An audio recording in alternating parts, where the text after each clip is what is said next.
मध्य प्रदेश में 27 सीटों पर होने वाले विधानसभा उपचुनाव का रण लगातार तेज होता जा रहा है। इसी कड़ी में बीजेपी में एक महत्वपूर्ण बैठक हुई।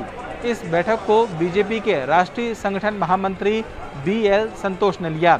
इस बैठक में सभी उपचुनाव सीटों के जो विधायक हैं उनके साथ साथ उन सीटों के जिलाध्यक्ष, चुनाव प्रबंधन समिति के सदस्यों के अलावा प्रचारकों को भी बुलाया गया था। बैठक में उपचुनाव की 27 सीटों का फीडबैक लेने के साथ साथ चुनाव की रणनीति पर भी मंथन हुआ। आपको बता दें कि मध्य प्रदेश में 27 सीटों पर उपचुनाव होना है। चुनाव आयोग ये कह चुका है कि उपचुनाव 29 नवंबर से पहले करा लिए जाएंगे। ऐसे में उपचुनाव की तारीखों का ऐलान कभी भी हो सकता है। लिहाजा बीजेपी और कांग्रेस दोनों पार्टियां अपनी अपनी रणनीति को धार देने में लगी हैं। प्रदेश में 27 विधानसभा सीटों पर होने वाले उपचुनाव से पहले कई सीटों पर हो रहे विरोध प्रदर्शन क्या प्रायोजित राजनीति का हिस्सा है? ये सवाल इसलिए उठ खड़ा हुआ है क्योंकि प्रदेश के सहकारिता मंत्री अरविंद सिंह भदौरिया ने विरोध प्रदर्शन के मामले को लेकर कांग्रेस पर बड़ा हमला बोला है। प्रदेश के सहकारिता मंत्री अरविंद सिंह भदौरिया के मुताबिक जिन सीटों पर उपचुनाव होना है वहां पर कांग्रेस प्रायोजित तरीके से विरोध प्रदर्शन करने का काम कर रही है। सहकारिता मंत्री अरविंद भदौरिया ने कांग्रेस के नेताओं पर इस बात का भी आरोप लगाया है कि उपचुनाव में जीत के लिए कांग्रेस नेता ओछी राजनीति करने का काम कर रहे हैं। दरअसल बीते कुछ दिनों में पूर्व विधायकों के अपने विधानसभा के क्षेत्र में पहुंचने पर वहां स्थानीय स्तर पर विरोध प्रदर्शन हुआ है। कई सीटों पर पूर्व विधायकों को काले झंडे दिखाने का भी काम हुआ है। लेकिन अब इस पूरे मामले को लेकर भी राजनीति गर्म आ गई है। बीजेपी के आरोपों पर कांग्रेस ने भी जवाबी हमला बोला है। पूर्व मंत्री PC शर्मा ने कहा है जिन सीटों पर उपचुनाव होना है वहां पर जो विरोध प्रदर्शन हो रहे हैं वो बीजेपी के असंतुष्ट नेताओं की नाराजगी का कारण है और यही उपचुनाव में बीजेपी को भारी साबित होगा। पीढ़ियों से खजूर की झाड़ू बनाने वाले छगन लाल वर्मा से जब प्रधानमंत्री नरेंद्र मोदी ने बात की तो उनके परिवार में खुशियों का ठिकाना नहीं रहा। ये उनका घर है, हम दिखाना चाहेंगे। यहाँ पर देखिए आप, झाड़ू बन रही हैं और ये खजूर की जो पत्तियां हैं उनसे ये झाड़ू बनाई जाती है। उनके परिवार के लोग ये झाड़ू बनाकर अपना भरण पोषण करते हैं। उनके पास पक्का मकान भी नहीं था, हालांकि प्रधानमंत्री आवास योजना के तहत उन्हें मदद मिली और ये मकान अभी बनाया जा रहा है। मकान का काम यहाँ पर चल रहा है। ये प्रधानमंत्री से मांग कर रहे हैं कि इनका जो समाज है उसका उद्धार हो सके, उसके उत्थान के लिए प्रधानमंत्री कोई काम करें, कोई योजना बनाएं। PM स्वनिधि योजना में लोन लेकर चाट का ठेला लगाने वाली ग्वालियर के अर्चना से PM मोदी ने आज बातचीत की। PM मोदी ने अर्चना से उनके व्यापार के बारे में जाना और उनके परिवार का हालचाल भी पूछा। स्वनिधि संवाद में ग्वालियर निवासी अर्चना शर्मा ने भी प्रधानमंत्री नरेंद्र मोदी से बातचीत की। अर्चना शर्मा अपनी बेटी, बेटे और पति के साथ PM मोदी से बात करने के लिए सिटी सेंटर में अपने चाट के ठेले के साथ मौजूद थी। PM ने अर्चना, उसके परिवार से आर्थिक स्थितियों और परिवार के हालातों के बारे में बातचीत की। अर्चना ने प्रधानमंत्री मोदी को बताया कि लॉकडाउन से पहले उनके पति राजेंद्र सब्जी का ठेला लगाते थे, लेकिन लॉकडाउन के चलते आर्थिक स्थिति खराब हो गई। इस दौरान उनके पति भी पेट की बीमारी से परेशान रहे, घर में खाने के लाले पड़ चुके थे।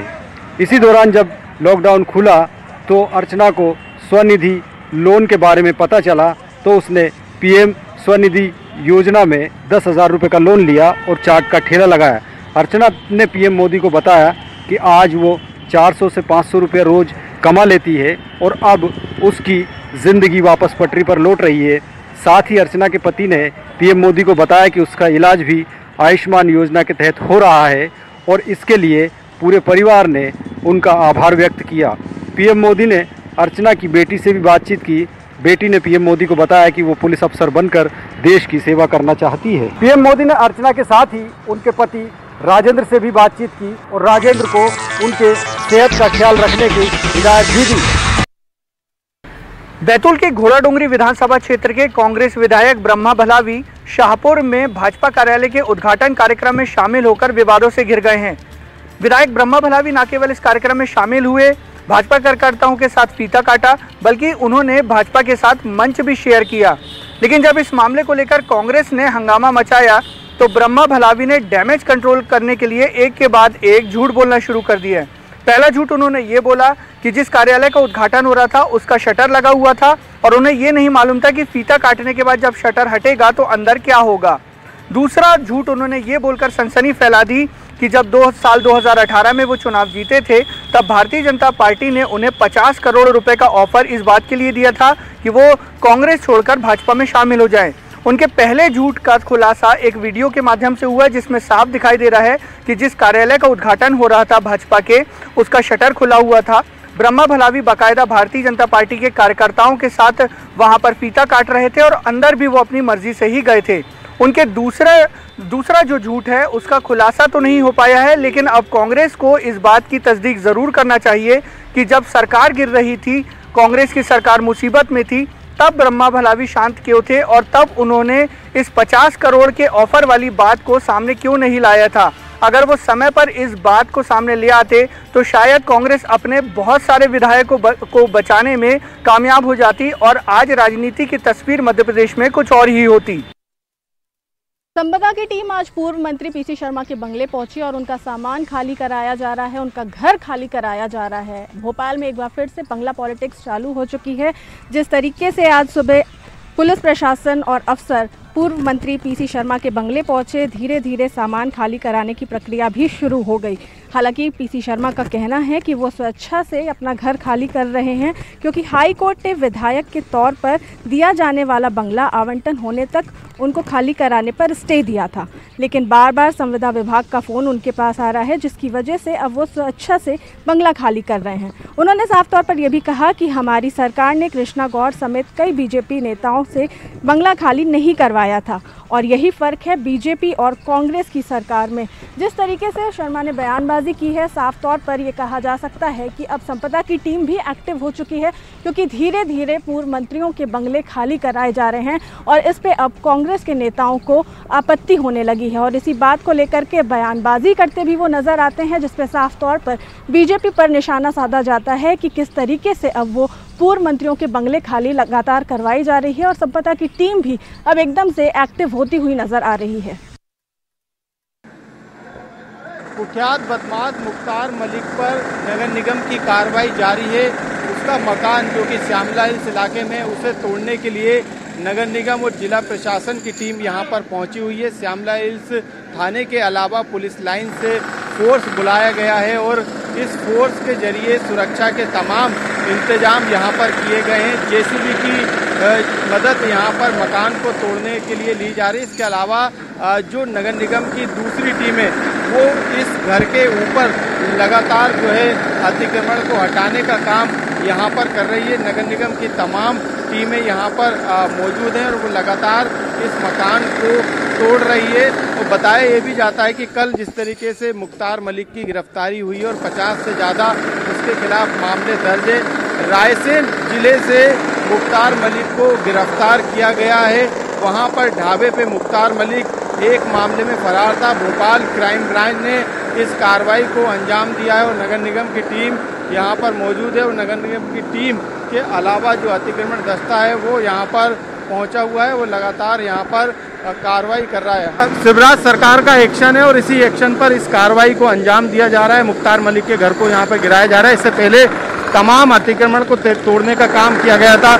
आरोपी प्यारे मियाँ पर भी इसी तरीके की कार्रवाई की गई थी और नगर निगम का जो अमला है वो माफियाओं के खिलाफ, गुंडे बदमाशों के खिलाफ अपना हथौड़ा जो है उस अतिक्रमण पर चला रहा है जो कि काली कामाई और अड़ीबाजी से यहाँ पर बदमाशों और गुंडों ने खड़ी की है। तो भोपाल के अलावा प्रदेश भर में इसी तरीके से गुंडे बदमाशों के खिलाफ लगातार यहाँ पर कार्रवाई की जा रही है और लगातार जो डिटेल शासन को मिल रही है उसके अनुसार लगातार जिला प्रशासन, पुलिस प्रशासन, नगर निगम और तमाम सरकारी विभाग की टीम मिलकर इस तरीके के अतिक्रमण को हटा रही है। अभिनेत्री कंगना रनौत के समर्थन में करणी सेना सड़कों पर उतरी है और आज विरोध प्रदर्शन जलपुर में दर्ज कराया गया। 3 पत्ती चौराहे पर तमाम जितने करणी सेना के सदस्य हैं आप देख सकते हैं यहाँ पर मौजूद थे। पुतला दहन करने की कोशिश की गई लेकिन पहले ही पुलिस ने उनसे उस पुतले को झड़प लिया। कुछ धक्का मुक्की का माहौल भी देखने को मिला। बेशक जिस प्रकार से बयानबाजी संजय राउत द्वारा कंगना रनौत को लेकर की गई थी, इसका चहुं ओर विरोध हो रहा है। महिला संगठन हो, सामाजिक संगठन भी अब इस मामले में खुलकर सामने आ रहे हैं और सड़कों पर विरोध प्रदर्शन दर्ज करा रहे हैं। करणी सेना ने स्पष्ट किया है कि जल्द से जल्द संजय राउत जो है सार्वजनिक रूप से माफी मांगे क्योंकि जो शब्दों का प्रयोग किया था वो नारी सम्मान के रूप से बेहद ठेस भरा कहा जा सकता है। अब सिवराज सरकार का एक्शन है और इसी एक्शन पर इस कार्रवाई को अंजाम दिया जा रहा है। मुख्तार मलिक के घर को यहाँ पर गिराया जा रहा है। इससे पहले तमाम अतिक्रमण दस्ता है वो यहाँ पर पहुंचा हुआ है और लगातार इस कार्रवाई को अंजाम दिया जा रहा है। उज्जैन में माधव कॉलेज को शिफ्टिंग करने का मामला एक बार फिर गर्मा गया है। आज दूसरे दिन भी जो है छात्रों ने यहाँ पर प्रदर्शन किया और छात्रों का साथ देने के लिए एनएसयूआई के कार्यकर्ता भी यहाँ पर मौजूद रहे। कार्यकर्ताओं ने आज पहले हंगामा किया और उसके बाद जो है 2 अलग अलग चौराहों पर जाकर चक्का जाम की स्थिति बना दी, जिसके बाद भारी पुलिस बल लगा दिया गया। फिलहाल जो है जो वहाँ का जो कार्यकर्ता हैं और जो छात्र हैं वो यही चाहते हैं कि माधव कॉलेज को जो शिफ्टिंग करने की बात हो रही है उसे रोक दिया जाए। आज ये छात्र जो है हंगामा खड़ा करते करते देख उन्होंने यहाँ पर उग्र प्रदर्शन भी उनका देखने को मिला। वहाँ पर कई जो कुर्सियाँ रखी हुई थी माधव कॉलेज में उसको भी यहाँ पर तोड़ दिया गया। फिलहाल इस उग्र प्रदर्शन के बाद भारी पुलिस बल को वहां पर डिप्लॉय कर दिया गया था और उसके बाद जो है वहां पर जितने छात्र थे उन लोगों को समझाने की कोशिश भी जारी रही। फिलहाल सभी छात्रों को समझा दिया गया है और आज जिस तरह से उग्र प्रदर्शन देखने को मिला उसके बाद से ही जो माधव कॉलेज है उसमें पुलिस को डिप्लॉय कर दिया गया है। रायपुर में आयुर्वेदिक कॉलेज के जूनियर डॉक्टर्स हड़ताल पर चले गए हैं। कामकाज पूरी तरह से आयुर्वेदिक कॉलेज का ठप पड़ गया है। जिस तरह से इनकी दलील है कि पिछले 5 महीने से इन्हें स्टाइपेंड नहीं दिया गया है और इसलिए काफी परेशानी जूनियर डॉक्टर्स को हो रही है। आपको बता दें कि प्रदेश भर में कई जगह कोविड केयर सेंटर्स बनाए गए हैं, जिनमें रायपुर के आयुर्वेदिक कॉलेज में भी कोविड अस्पताल बनाया गया है, जहां पर मरीजों का इलाज हो रहा है। और ऐसे में अहम जिम्मेदारी इन तमाम जूनियर डॉक्टर्स की बनती है, लेकिन बावजूद स्टाइपेंड नहीं मिलने की वजह से हड़ताल इन्होंने किया है। आज हड़ताल के दिन इन्होंने गोबर बेच करके अपना विरोध प्रदर्शन जताया। इनका कहना है कि जब तक इनकी मांगे पूरी नहीं होगी तब तक इसी तरह से हड़ताल जारी रहेगी, जिसका सीधा असर मरीजों पर पड़ेगा। कोरोना काल में 5 महीने से स्टाइपेंड नहीं मिलने की वजह से जूनियर डॉक्टर इस वक्त परेशानी में हैं, लेकिन उनके हड़ताल की वजह से मरीजों की परेशानी भी आने वाले समय में बढ़ सकती है। 7 सितंबर को प्रदेश के भावी शिक्षकों ने अपनी नियुक्तियों को लेकर के एक बड़ा आंदोलन किया था। अब उनकी परेशानी बढ़ गई है। दरअसल जितने भी आंदोलनकारी थे उनके खिलाफ सिटी कोतवाली में अलग अलग धाराओं के तहत मामला दर्ज कर लिया गया है। अब इस एफआईआर दर्ज होने के बाद प्रदेश में राजनीति भी शुरू हो गई है। एक और जो है भाजपा ने सरकार पर गंभीर आरोप लगाते हुए कहा है कि यहाँ पर लगातार आंदोलनकारियों को कुचलने का प्रयास किया जा रहा है, तो वही कांग्रेस ने ही भाजपा पर हमला करते हुए सीधे तौर पर भाजपा पर आरोप लगाते हुए कहा है कि भाजपा बीते 15 सालों के अपने कार्यकाल को देख ले कि वहां लगातार किस तरह से आंदोलनकारियों का आंदोलन को कुचला गया, उन्हें जेल में भेजा गया। लेकिन ये बात से भी उलट अलग बात ये है कि जो आंदोलनकारी है उनको लेकर के जो है महामारी अधिनियम के तहत जो अलग अलग धारा के तहत मामला दर्ज किया गया है।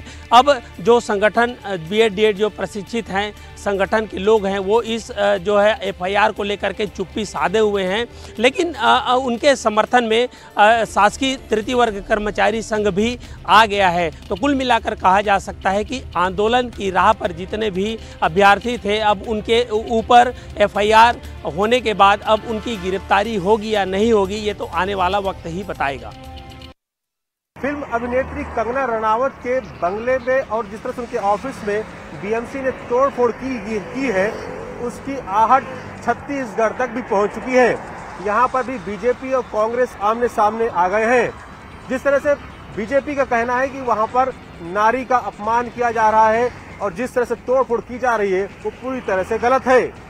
दूसरी तरफ कांग्रेस का साफ तौर से कहना है कि कंगना रनावत अगर झांसी रानी का किरदार निभाती हैं तो वो झांसी रानी नहीं है, और जिस तरह से उनका बंगला अगर वहां पर अवैध तरीके से निर्माण कराया गया है, उनका ऑफिस अवैध तरीके से निर्माण कराया गया है तो उस पर कार्रवाई हो रही है तो वो गलत नहीं है। और जिस तरह से कानून के रास्ते उनके लिए खुले हुए हैं, कानून के रास्ते और कानून के जिस तरह से उन्होंने कहा है कि कानून का रास्ता अपनाकर वो कोर्ट भी जा सकती हैं। और जिस तरह छत्तीसगढ़ में अब कंगना रनावत को लेकर भी राजनीति शुरू हो गई है। अब देखना यह होगा कि जिस तरह से कंगना रनावत के ऑफिस और बंगले पर जो बुलडोजर बीएमसी का चला है उसकी राजनीति छत्तीसगढ़ में भी कहां तक जाती है। सूरजपुर जिले में रोजाना कोरोना संक्रमित मरीजों की बढ़ोतरी हो रही है। ऐसे में सूरजपुर जिले का जरही नगर पंचायत को आज से 14 दिनों के लिए कंटेनमेंट जोन बनाया जा रहा है।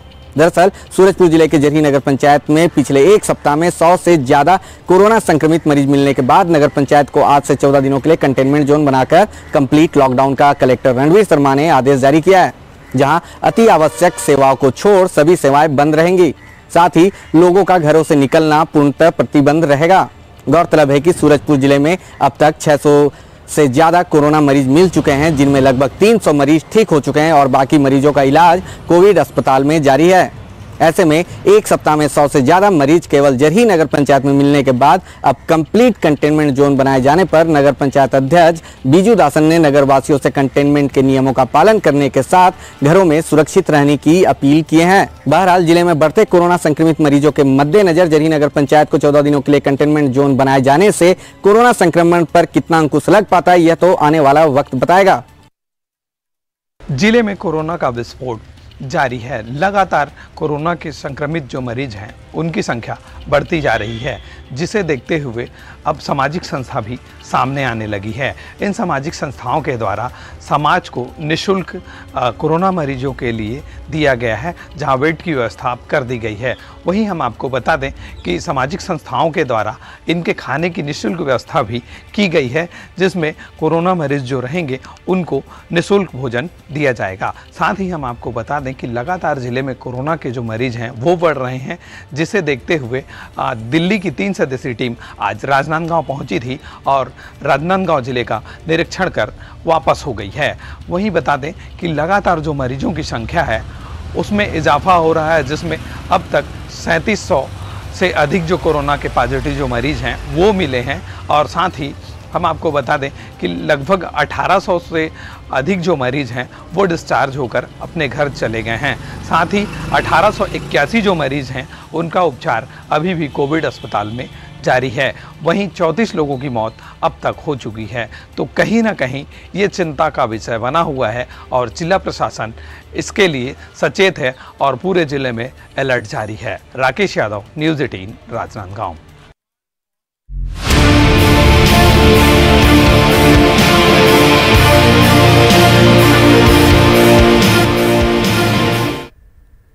ब्रेक के बाद एक बार फिर से आपका स्वागत है। रिलायंस रिटेल में सिल्वर लेक पार्टनर्स ने 7500 करोड़ का निवेश किया है। इसके बदले सिल्वर लेक को रिलायंस रिटेल में 1.75% हिस्सेदारी मिलेगी।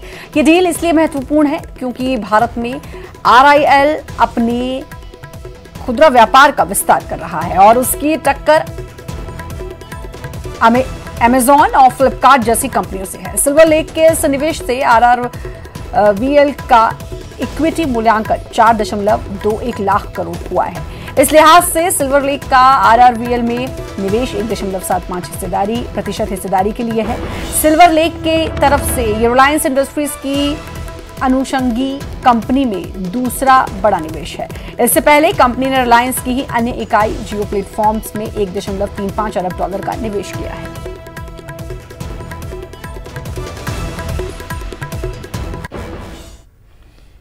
टीकमगढ़ जिला अस्पताल में बड़ी लापरवाही उस वक्त देखने को मिली जब कोरोना मरीजों ने अस्पताल प्रबंधन पर यह आरोप लगाया कि कोरोना वार्ड में ना तो सफाई हो रही है, ना ही गंभीर मरीजों को ऑक्सीजन सिलेंडर मिल पा रहा है। ऐसे में वो अस्पताल प्रबंधन की लापरवाही का शिकार हो रहे हैं। जिला अस्पताल की इन तस्वीरों में भी आप साफ देख सकते हैं कि कोरोना वार्ड पूरी तरह गंदगी से पटा पड़ा है।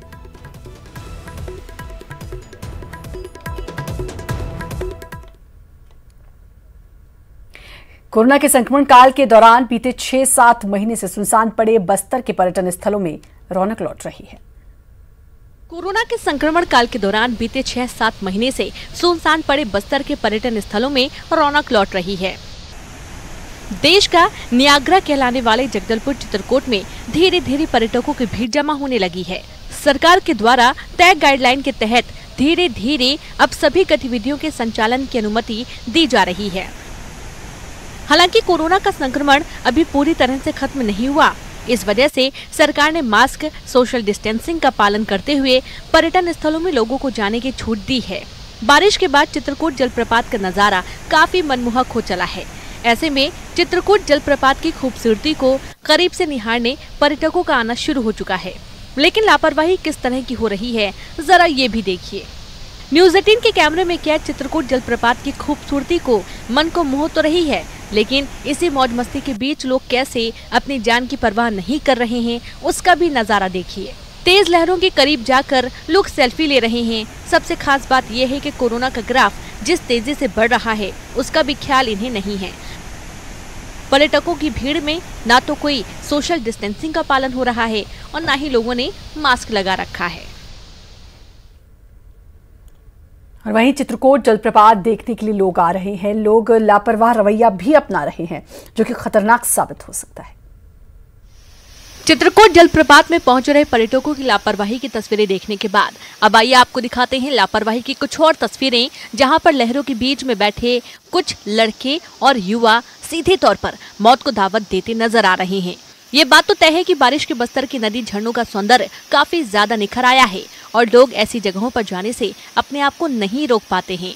न्यूज़ 18 के कैमरे में कैद ये एक्सक्लूसिव तस्वीरें हैं जगदलपुर से करीब 25 किलोमीटर दूर मंडावत जलप्रपात की। इसे बस्तर का दूसरा मिनी जलप्रपात भी कहते हैं। मांडवा धारा में पर्यटकों की संख्या लगातार बढ़ रही है। कोरोना काल में लोग बेधड़क यहाँ पहुँच रहे हैं। लापरवाही किस तरह की है इसका नजारा देखिए, जहाँ पर कुछ युवा लहरों के बीच बैठकर मौत को दावत देते नजर आ रहे हैं। कभी भी यहाँ बड़ा हादसा हो सकता है। ये इलाका परपा थाना क्षेत्र के अंतर्गत आता है, लेकिन सुरक्षा के कोई भी इंतजाम यहाँ पर दिखाई नहीं देते हैं।